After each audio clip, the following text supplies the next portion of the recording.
A 35-year-old Hindu male patient Manoj, staying at Lalbagh, working in a general store, comes with complaints of pain in the legs on walking since 2 years, continuous pain in the right foot since 1 month, and blackening of the right second toe since 15 days. The patient was apparently alright 2 years back when he started experiencing pain on walking 4 to 500 meters, which was severe, cramp-like in both the legs, compelling him to stop. It disappeared completely on resting for 3 to 5 minutes, and then the patient was able to walk an equivalent distance again before the reappearance of the pain.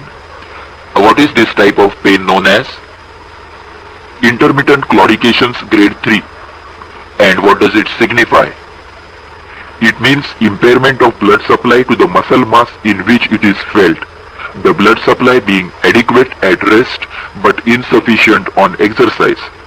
Its site indicates the site or the level of the block. For example, claudications in the calf are due to femoropopliteal obstruction, in the thigh due to iliofemoral obstruction, and in the buttocks due to aortoiliac block. In which conditions do you get intermittent claudications? Berger's disease and atherosclerotic narrowing.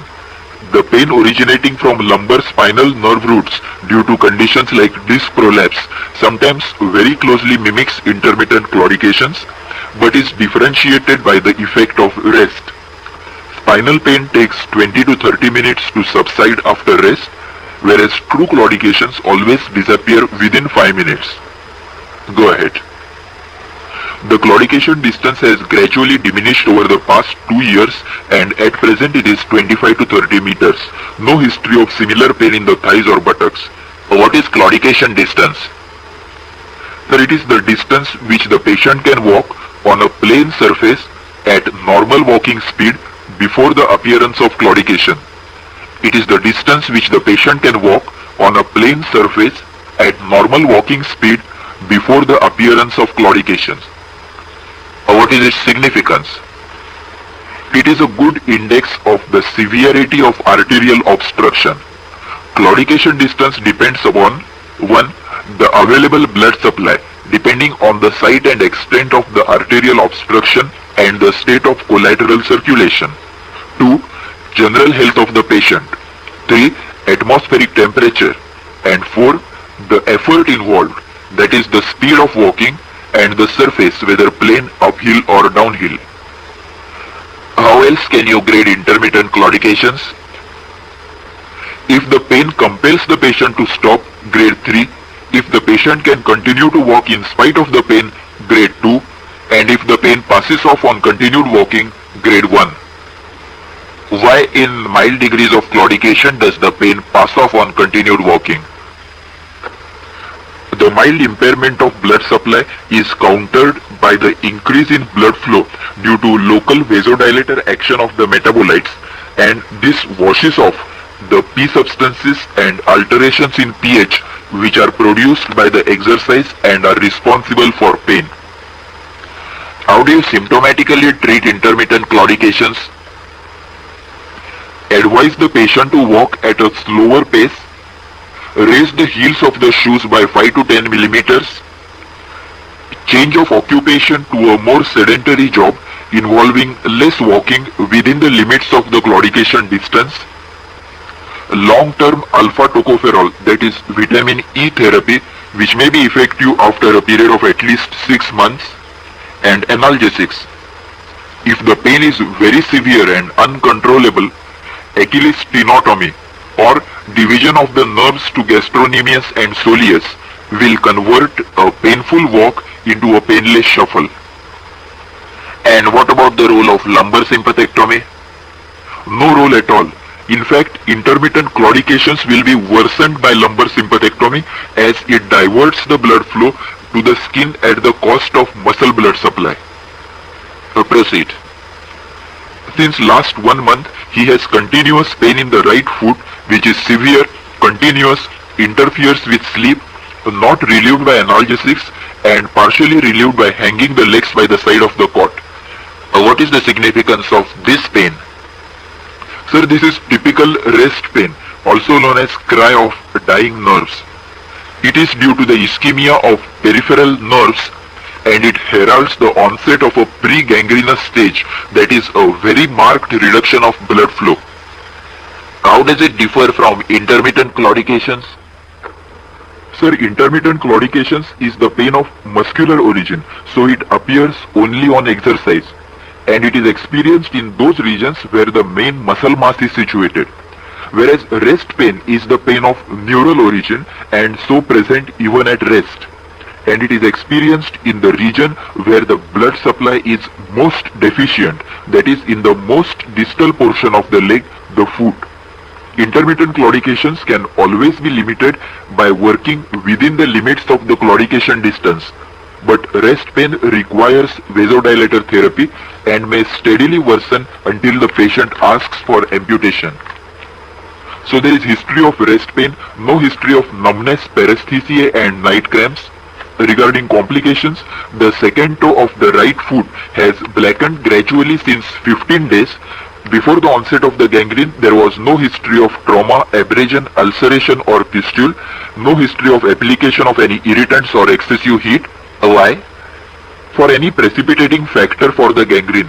No history of edema of feet, fever or foul-smelling discharge. Regarding the etiology, the patient is a chronic smoker, smokes 15 to 20 cigarettes per day for last 20 years, does not consume tobacco in any other form. What is the relation of smoking to the gangrene?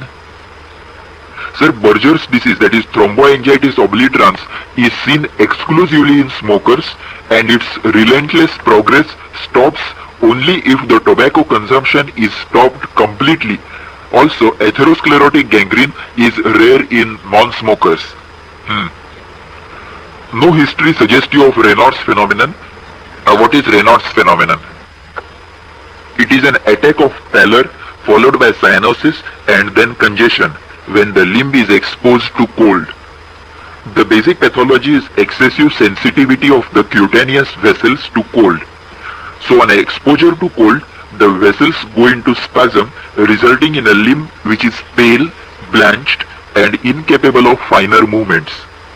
Now, due to the resultant sluggish blood flow, the tissues become cyanosed and dusky.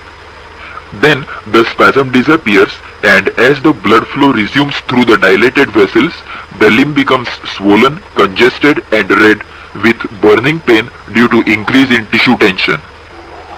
Where do you get Raynaud's phenomenon?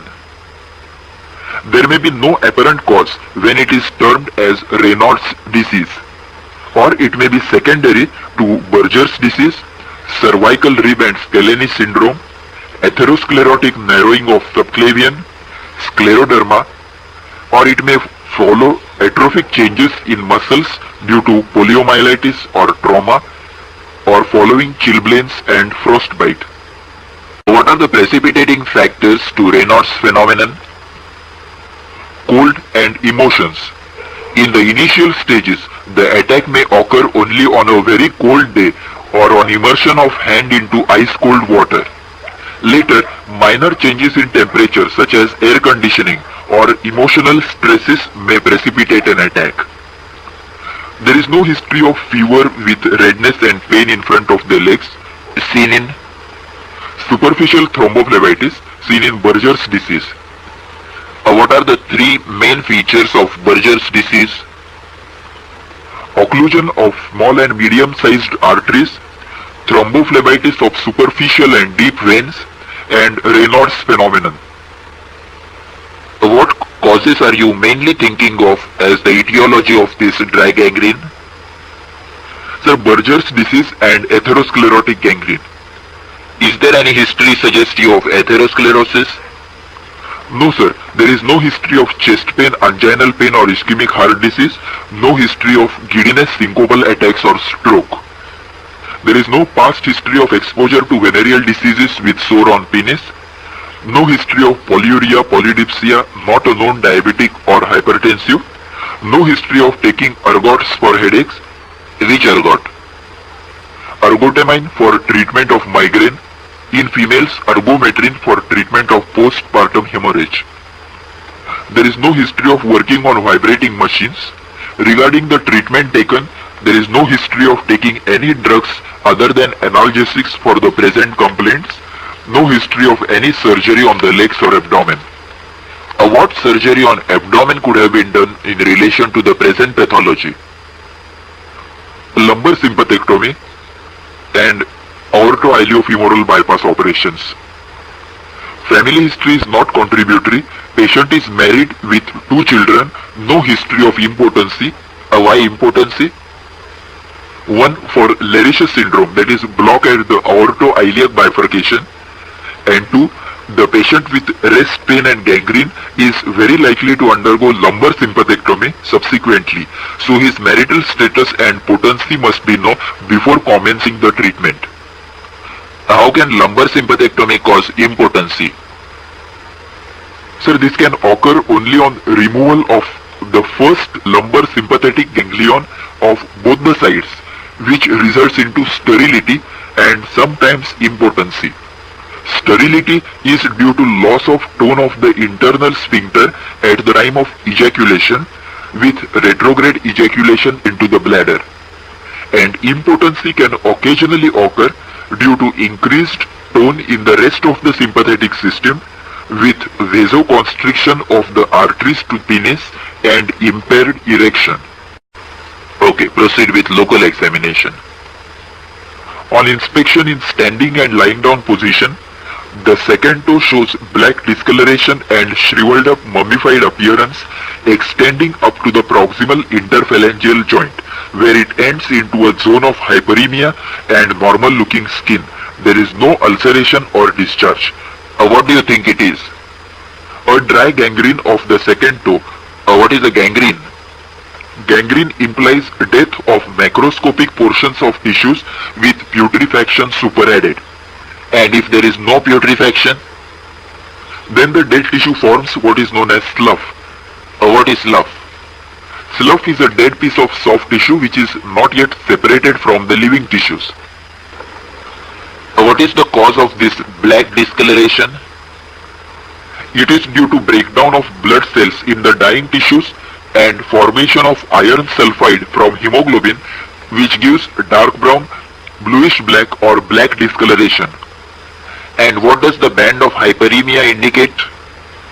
It demarcates the line of junction between the dead and the truly viable tissues and is known as the line of demarcation. On the surface, it is seen as a zone of hyperemia and hyperesthesia. Are you happy that there is this line of demarcation? Yes, sir, because formation of line of demarcation means that the blood supply of the proximal skin is adequate for survival, and the proximal spread of the gangrene will not occur. It also helps in natural amputation of the gangrenous part by the process of aseptic ulceration. How does this line of demarcation form? Sir, body responds to the death of tissues by formation of granulation tissue. The granulations extend into the dying tissues till the point where they can receive no nourishment. This is followed by formation of a clear-cut final line of demarcation and ulceration, which separates the gangrenous mass from the body. During the process, the blood supply is always better close to the bone than at the skin, so more length of bone and deeper tissues is preserved than the skin, thus leaving behind a conical stump. And where do you get a poorly marked line of demarcation? In wet gangrenes, that is infective or venous gangrenes, and in senile gangrenes if the state of circulation of the proximal skin is very poor.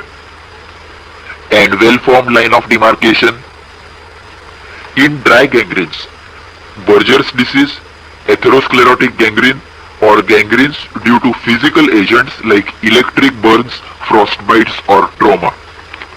Proceed.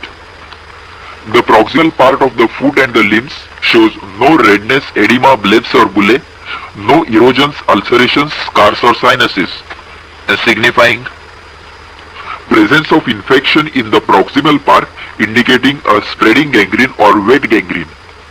Erosions and ulcerations may also be a part of trophic changes which are commonly seen over heel, malleoli, head of the fifth metatarsal, tips of the toes and in between the toes. What are the common causes of wet gangrene? Infective gangrenes, venous gangrenes and diabetic gangrenes. Is a diabetic gangrene always wet? No sir, it is usually wet because uncontrolled diabetes and infection go hand in hand. But if atherosclerotic component of diabetes is predominant and infection is well controlled, then dry gangrene can occur. What is better to have, a dry gangrene or a wet gangrene? A dry gangrene, sir. It is less prone to infection, line of demarcation is well formed with lesser chances of proximal spread of gangrene, and if left alone, the dead part will fall off by itself by the process of aseptic ulceration. The proximal foot shows no pallor or congestion, no black colored patches or skip areas. The veins on the dorsum of the foot are well filled in lying down position. What do all these signs indicate? That the circulation in the proximal limb is fairly adequate for survival. If the veins on the dorsum of the foot are collapsed and look like pale blue gutters in horizontal position, the arterial blood flow is very poor. Pallor indicates acute vasospasm or embolus, and congestion and skip areas indicate impending proximal spread of the gangrene. What are skip areas? They are black colored patches that appear suddenly proximal to the gangrenous area and they herald the proximal spread of the gangrene. They are usually seen in wet gangrene. Proceed. The skin over the lower part of the leg and shin is thin, shiny with scanty hair, with very little of subcutaneous fat, the limb girth 3 inches below the knee joint being less by 2 centimeters. The nails show transverse ridges. So these are all the typical signs of chronic ischemia, isn't it? Yes sir, thin shiny skin of the leg with scanty hair, loss of subcutaneous fat and brittle nails with transverse ridges. And now tell me, what are the signs of acute ischemia? Some 5 P's. Pallor, pulselessness, pain, paresthesia and paralysis. Pallor, pulselessness, pain, paresthesia and paralysis. Anything more on inspection? No sir. On inspection, first you describe the gangrenous area with its line of demarcation. Then you looked for the signs of spread of gangrene in the proximal limb and then for the signs of chronic ischemia. Now proceed to palpation. On palpation, the skin of the second toe is cold, non-tender, hard and greasy with loss of sensations.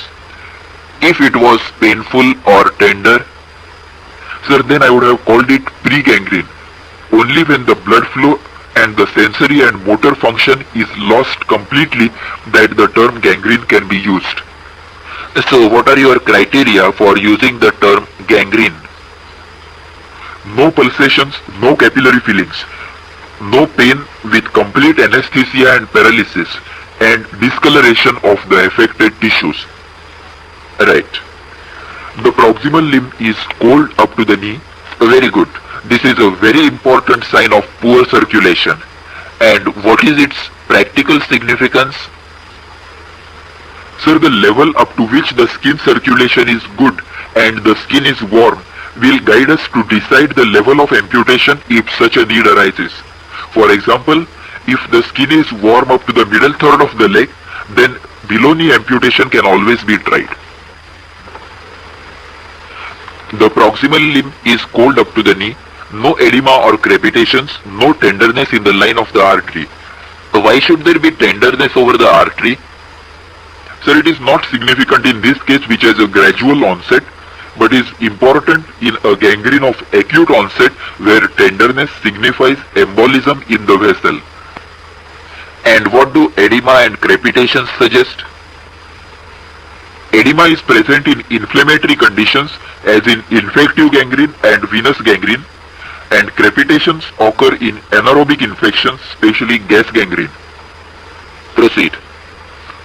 Focal examination of inguinal lymph nodes, movements and pulsations. There is no significant enlargement or tenderness of inguinal lymph nodes. All movements of the second toe are lost. Flexion and extension of the other toes are normal. All movements of the ankle are normal. Very good. You must examine all the joints in the gangrenous area plus one joint above. The dorsalis pedis and posterior tibial are not palpable on both the sides. The vessel walls are not palpable, no cord-like feel of thrombosed vessels. The right popliteal is not palpable but is demonstrable by Fuchs's test. Left popliteal is feeble. What is Fuchs's test? Sir, Fuchs's test is for demonstration of popliteal pulsation, particularly if popliteal artery is difficult to palpate as in obese individuals. The patient is made to sit on a stool or side of the cot with the leg to be tested crossed over the opposite leg so that the popliteal fossa rests over the opposite knee and the foot is hanging free.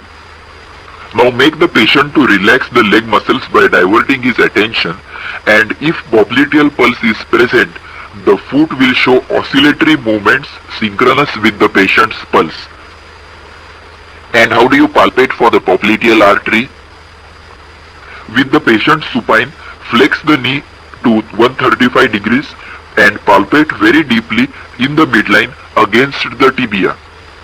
If not palpated, turn the patient prone, flex the knees and palpate against the femur. So against the tibia in supine position and against the femur in prone position. The femorals are well felt on both the sides. Radial, brachial, subclavian and carotids are well palpable and equal on both the sides. Can you palpate all these arteries along their entire courses? No sir, they are palpable only where the artery can be felt against a bone. So tell me, where do you palpate for each of these arteries and against which bone? The dorsalis pedis at the proximal end of the first intermetatarsal space, just lateral to the tendon of extensor hallucis longus, against the head of the muscle and the navicular bone. 2. Posterior tibial, midway between tendo-achillis and medial malleolus with the foot dorsiflexed and inverted, against the medial malleolus of tibia. 3. Popliteal artery in the popliteal fossa with a flexed knee, against the upper end of tibia or lower end of femur. 4. Femoral artery below the inguinal ligament midway between anterior superior iliac spine and symphysis pubis with the hip in external rotation and abduction, against the head of femur. 5. Abdominal aorta to the left of the midline in umbilical and epigastric areas, against the vertebral column. 6. Carotid artery in the neck, against the Cassagnes tubercle on the transverse process of 6th cervical vertebra. 7. Subclavian artery in the base of the posterior triangle of the neck just above the center of the clavicle, against the first rib. 8. Brachial artery in the middle third of the upper arm on the medial aspect, against the shaft of humerus. And lastly, radial artery at the wrist just lateral to the tendon of flexor carpi radialis, against the lower end of radius. Another artery that you have forgotten, an important one, especially the anesthetists are very fond. Sir, superficial temporal artery in front of the tragus of the ear. Alright, go ahead. On auscultation, no bruit is auscultable along the course of the arteries in the legs, over the femorals, abdominal aorta and carotids. Berger's test is positive. Berger's angle of circulatory sufficiency is 30 degrees. How is Berger's test performed? Ask the patient to lie supine on his back. Lift up his legs straight without flexing the knee. Support the legs and ask him to flex and extend the toes and feet for 2 to 3 minutes or till he feels mild fatigue. The sole of the foot will show marked pallor if arterial blood supply is poor. Now lower the foot and make the patient sit for 2 to 3 minutes, when the foot will acquire a dusky cyanotic hue. Positive Berger's test signifies that the sympathetic tone is lost and lumbar sympathectomy will not help. The minimum angle at which such a pallor appears is known as Berger's angle of circulatory sufficiency, and this angle is another clinical measure of the severity of arterial obstruction. Which are the ways to judge clinically the degree of severity of arterial obstruction? 1. Claudication distance. 2. Ankle systolic blood pressure. And 3. Berger's angle of circulatory sufficiency. What is your diagnosis? Dry gangrene of right second toe with a developing line of demarcation due to peripheral vascular disease of distal type, probably thromboangiitis obliterans. And now what will you do for this patient? Sir, I would like to admit the patient. Why admit? To ensure rest, to speed up the investigations, and for IV vasodilator therapy followed by surgery if necessary. So I will admit the patient, start the conservative line of management and investigate him. Which investigations? Local swab for smear culture and antibiotic sensitivity, blood for all blood counts, ESR, blood sugar, blood urea, serum cholesterol and VDRL, urine routine, ECG for myocardial ischemia due to atherosclerosis, X-ray chest for atherosclerotic calcification in aorta, tuberculosis, and evidence of other diseases due to smoking like chronic bronchitis. Then the special investigations to demonstrate the state of circulation and the state of vasculature in the lower limb. If available, I will prefer non-invasive investigations like ultrasonic Doppler blood velocity detector, impedance and volume plethysmography, 133 xenon clearance studies.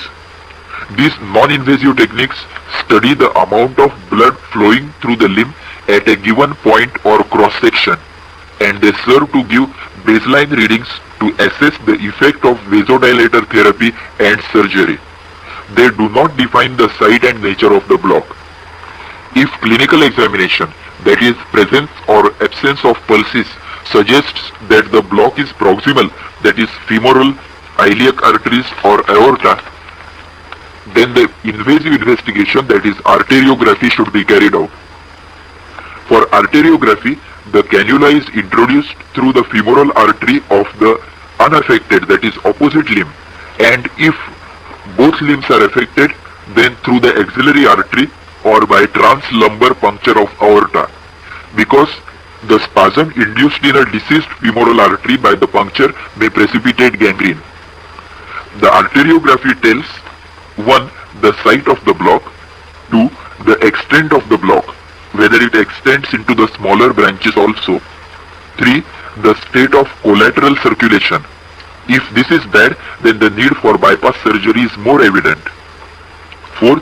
The distal runoff in the main artery, because distal segment of the artery must be patent for bypass surgery. And 5. The nature of the block.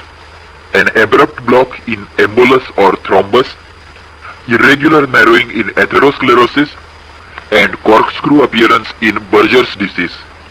To summarize, arteriography tells the site of the block, the extent of the block and the nature of the block, the state of collateral circulation and the distal runoff. Is arteriography indicated here?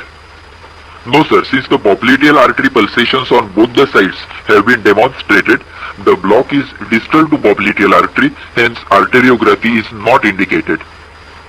Lastly, the investigation to differentiate between vasospastic and vasoocclusive diseases, or in other words, to determine the amount of vasospasm so as to estimate preoperatively the benefit which is likely to result from a surgical sympathectomy.